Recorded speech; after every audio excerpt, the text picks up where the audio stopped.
Hello दोस्तों, welcome back to YouTube channel RD classes. दोस्तों यहाँ पर आज बात करेंगे हम बुद्धि टॉपिक की। बुद्धि यानी इंटेलिजेंस। अगर आप शिक्षक बनना चाहते हैं या शिक्षक बनने की तैयारी कर रहे हैं, जैसे कि TET C TET super TET की तैयारी कर रहे हैं, तो आपके लिए ये टॉपिक बहुत इंपॉर्टेंट है।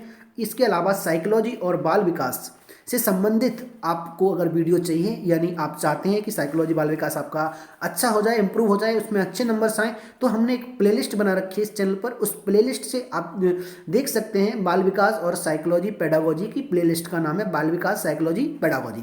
तो वहाँ आप अगर देखेंगे तो इसकी जो वीडियो है जो टॉपिक की वो मिल जाएंगे। आज का हमारा जो टॉपिक है बहुत ही इंपॉर्टेंट है, बुद्धि यानी इंटेलिजेंस। बुद्धि से बनने वाले हर एक एग्जाम में 2 से 4 क्वेश्चन आते हैं। तो बुद्धि अगर आपका क्लियर होगा तो आपका एक टॉपिक क्लियर हो जाएगा। तो देखिए ये टॉपिक जो है ना, आज हम शुरुआत कर रहे हैं इस टॉपिक में। कुछ चीज़ें आज जानेंगे, बुद्धि क्या है, बुद्धि से संबंधित सिद्धांत क्या है, बुद्धि के सिद्धांतों को हम कैसे याद करेंगे, कौन सा सिद्धांत कौन सा क्या है, यानी बुद्धि की परिभाषाएं भी देखेंगे हम। बुद्धि की परिभाषाएं किसने कौन सी दी हैं, कैसे याद होगी, वो सारी प्रक्रिया इसमें करेंगे। उसके अलावा हम अगर आप super TET TET C TET की तैयारी कर रहे हैं तो आपके लिए एक ग्रुप हमने बनाया हुआ है जिसकी लिंक कमेंट बॉक्स में है। उससे अगर आप ग्रुप ज्वाइन कर लेंगे तो आपको और भी फायदा होगा। चलिए तो सबसे पहले स्टार्ट करते हैं बुद्धि। तो बुद्धि को पढ़ने से पहले आपको ये जान लेना बहुत जरूरी है कि बुद्धि क्या है। जिस तरह से आपका कंप्यूटर में सीपीयू का बहुत बड़ा रोल होता है, किसका? सीपीयू का। इसी तरह से आपके दैनिक जीवन में जो सीपीयू है वो है आपका मस्तिष्क, और मस्तिष्क में ही जो निवास करती है वो होती है बुद्धि। ठीक है। अब बुद्धि क्या है? बुद्धि एक अविभाजित इकाई है, मतलब बुद्धि को हम कभी तोड़ नहीं सकते, अलग अलग नहीं कर सकते। ये चीज़ें हम पढ़ेंगे आगे। लेकिन सबसे पहली बात यह है कि जो दैनिक जीवन में जितनी भी कार्यविधि आप करते हैं, क्रियाएं करते हैं, मानसिक क्रियाएं, मतलब आप डिसीजन मेकिंग, जो भी कोई डिसीजन लेते हैं, किसी चीज़ में तर्क करते हैं, जो कुछ भी व्यवहार करते हैं, वो सब एक जगह केंद्रित होता है। वो होता है किसमें? बुद्धि में। तो बुद्धि क्या है? बुद्धि आपकी मानसिक क्रियाओं का, यानी मानसिक क्रियाएं जितनी भी होती हैं उसका एक संगठन है, यानी संचालक केंद्र है। बुद्धि क्या है? आपकी मानसिक क्रियाओं का संचालन केंद्र है। अब आप जो भी क्रियाएं करते हैं वो उसको डील कौन करता है? आपकी बुद्धि करती है। ठीक है। तो चलिए एक एक करके क्लियर करते हैं इसमें टॉपिक को, एक एक पॉइंट को अब पढ़ते हैं। जैसे बुद्धि शब्द का सर्वप्रथम प्रयोग जो मनोविज्ञान के क्षेत्र में किया था वो सर्वप्रथम 1885 ईस्वी में इंग्लैंड के फ्रांसीसी गाल्टन ने किया था। तो कभी पूछ लेता है। तो सबसे पहले 1885 ईस्वी में फ्रांसीसी गाल्टन के द्वारा बुद्धि शब्द का प्रयोग किया गया। लेकिन अगर हम बात करें कि जो इंटेलिजेंस क्वोशिएंट, बुद्धि लब्धि, आपने पढ़ा होगा आईक्यू। ठीक है। आईक्यू का सर्वप्रथम प्रयोग किया था विलियम स्टर्न ने। ये जर्मन शब्द है, कभी पूछ लेता है कि आईक्यू जो इंटेलिजेंस क्वोशिएंट है ये कौन सी भाषा का शब्द है? तो ये जर्मन सादा शब्द है और सर्वप्रथम इसका प्रयोग किया था विलियम स्टर्न ने। ठीक है। का तो बुद्धि और बुद्धिलब्धि दोनों अलग अलग हैं। बुद्धि का प्रयोग सबसे पहले प्रयोग किसने किया था? फ्रांसीसी गाल्टन ने मनोविज्ञान के क्षेत्र में। लेकिन आईक्यू का प्रयोग विलियम स्टर्न ने किया था। चलिए अगला आ जाता है मानसिक क्रियाओं की योग्यता ही तो बुद्धि है। मतलब हमने अभी ये बताया था, जो मानसिक जो क्रियाएं हम करते हैं अपनी, जो डिसीजन मेकिंग होती है, कार्यविधि होती है, जो कुछ भी हमें करना है उसको सोचना विचार करना ही हमारा क्या है? चिंतन करना, सब कुछ बुद्धि है। आगे लिखा हुआ देखो, विभिन्न प्रकार की योग्यताओं, चिंतन, अधिगम, अनुकूलन, समस्या समाधान, तर्क करने आदि के संचालन केंद्र, बहुत इंपॉर्टेंट, संचालन केंद्र का नाम बुद्धि है। तो आप समझ गए होंगे बुद्धि के बारे में। चलिए अगली क्या राय है? बुद्धि के द्वारा ही प्राणी अन्य क्षेत्रों की कुशलताएं प्राप्त करता है। मतलब भिन्न भिन्न क्षेत्रों में जो व्यक्ति होता है वो कुशल हो जाता है, लेकिन उसका एक मुख्य केंद्र जो होता है वो बुद्धि होता है, तो बुद्धि के ही द्वारा होता है।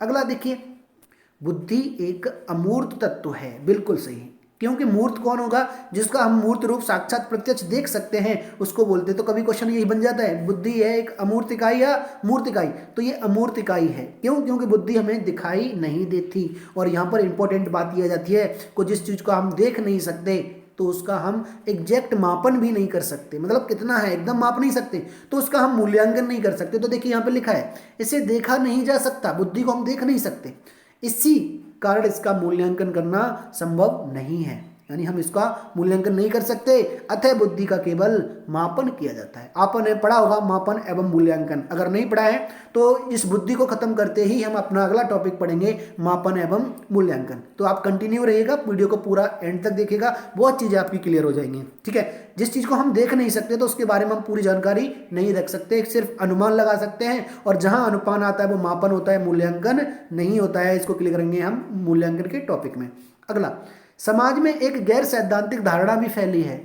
देखिए समाज में क्या होता है, ये बोलते हैं कि जिसका मस्तिष्क बड़ा होता है उसके पास बुद्धि ज़्यादा होती है, और जबकि मनोविज्ञान इसका खंडन करता है। ऐसा कोई ज़रूरी नहीं है, ठीक है। ये सामाजिक मान्यता है कि बुद्धि जिसकी ज़्यादा सिर बड़ा होगा, मस्तिष्क बड़ा होगा, उसका बुद्धि उसके अंदर ज़्यादा होगा, ऐसा कुछ नहीं है। बुद्धि, क्योंकि बुद्धि मस्तिष्क बड़ा होगा इससे नहीं, बुद्धि डील करती है आपकी क्रियाविधि से, आपके चिंतन से, आपके मतलब उसके प्रति रुचि से।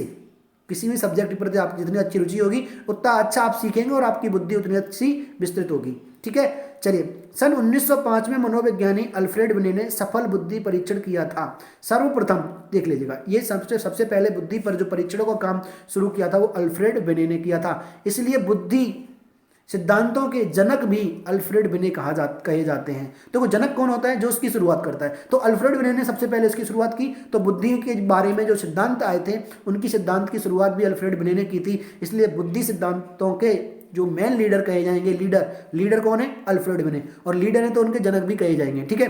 तो सन 1905 में सबसे पहले उन्होंने शुरुआत की थी। चलिए अगला है, सन 1916 में स्टैनफोर्ड यूनिवर्सिटी अमेरिका में टर्मन ने इसमें सबसे महत्वपूर्ण संशोधन करके, मतलब सबसे 1905 में इन्होंने दिया था, 1916 में आके स्टैनफोर्ड यूनिवर्सिटी में अमेरिका के जो मनोवैज्ञानिक थे टर्मन ने इसमें कुछ महत्वपूर्ण संशोधन कर दिए और बुद्धि लब्धि IQ का संप्रत्यय तथा इसका सूत्र प्रतिपादित कर दिया। प्रतिपादन किसका किया? सूत्र का। सूत्र क्या है? जो अब IQ निकालते हैं बुद्धि लब्धि, MA/CA × 100। MA मतलब आपकी होती है जो N होती है mental age upon chronicle age, यानी मानसिक आयु अपॉन में वास्तविक आयु गुणा 100। तो ये जो फार्मूला दिया था वो किसने दिया था? टर्मन ने दिया था। और बुद्धि लब्धि संप्रत्यय भी किसने दिया था? टर्मन ने। संप्रत्यय का मतलब उसका नाम, बुद्धि लब्धि किसने कहा, ठीक है। चलिए अब नेक्स्ट आगे करते हैं इसमें बात, बहुत ही इंपॉर्टेंट टॉपिक है दोस्तों। तो सबसे पहले अगली बात आ जाती है कि बुद्धि के महत्वपूर्ण जो बातें हैं इसमें 3 हैं। जैसे बुद्धि के बारे में अगर हम बात करें, इन परिभाषाओं में 3 तत्वों को महत्वपूर्ण है। जैसे बुद्धि की अगर हम परिभाषाओं की बात करें तो बुद्धि की जो परिभाषाएं हैं वो 3 पार्टों में बांटकर लोगों ने बताई, क्योंकि इनको याद करना आसान है। देखो, कुछ मनोविज्ञानी ऐसे थे, जैसे कि इन मनोविज्ञानियों की बात करें, इन्होंने कहा कि जो बुद्धि है वो समायोजन की योग्यता है। लेकिन अगर बात करें इन वैज्ञानिकों ने, उन्होंने कहा कि बुद्धि जो है वो सीखने की योग्यता है। और ये जो मनोविज्ञानी थे इन्होंने कहा कि बुद्धि जो है अमूर्त चिंतन की योग्यता है। मतलब अलग अलग मनोविज्ञानियों ने अलग अलग नाम दिया। तो अगर एक नाम देखें फ्रीमेन का, तो फ्रीमेन आपको तीनों में देखने को मिल जाएंगे। तो इसका मतलब क्या हुआ? इसका मतलब कभी पूछ लेता है कि जो बुद्धि की परिभाषाएं 3 प्रकार की किसने बताई, यानी 3 तत्वों को महत्वपूर्ण मानकर किसने बताई, तो वो बताई थी फ्रीमेन ने। फ्रीमेन ने कहा था कि बुद्धि समायोजन, सीखने एवं अमूर्त चिंतन की योग्यता है। तो कभी पूछ लेता है कि फ्रीमेन की परिभाषा क्या है, तो फ्रीमेन की परिभाषा थी समायोजन, बुद्धि समायोजन की योग्यता, सीखने की योग्यता एवं अमूर्त चिंतन की योग्यता है, या योग्यता का नाम है। तो आप देख सकते हैं इसमें हमने आगे ट्रिक बनाई हुई है। क्या ट्रिक क्या है? वो बहुत ही इंपॉर्टेंट है। सारे बुद्धि के सिद्धांत परिभाषाएं आपको ट्रिक के द्वारा हम आपको याद करा देंगे। तो सबसे पहली चीज ये देखना है कि आपको सबसे पहले ये अंतर समझना है, स्टर्न, बर्ट और क्रूज इन्होंने दी थी सामान्य जिनकी योग्यता, बंकिंगम, थार्नडाइक, मैकडूगल और डियरबर्न इन्होंने बताया था सीखने की योग्यता, अमूर्त चिंतन की योग्यता टर्मन, स्पियर और बिने ने बताई थी। दोस्तों आपको समझ में आ गई होगी। अगर वीडियो समझ में आ गया हो तो अगली वीडियो आप जरूर देखिएगा, जिसमें हम चर्चा करेंगे बुद्धि के मनोवैज्ञानिक परिभाषाओं की। इसको हम ट्रिक द्वारा समझेंगे दोस्तों, कैसे कर रहे हैं इसकी चर्चा अब हम नेक्स्ट वीडियो में करेंगे। दोस्तों वीडियो पसंद आए तो लाइक शेयर जरूर कर देना। बाकी ग्रुप कमेंट बॉक्स में जो हमने दिया हुआ है उसे जरूर ज्वाइन कर लेना।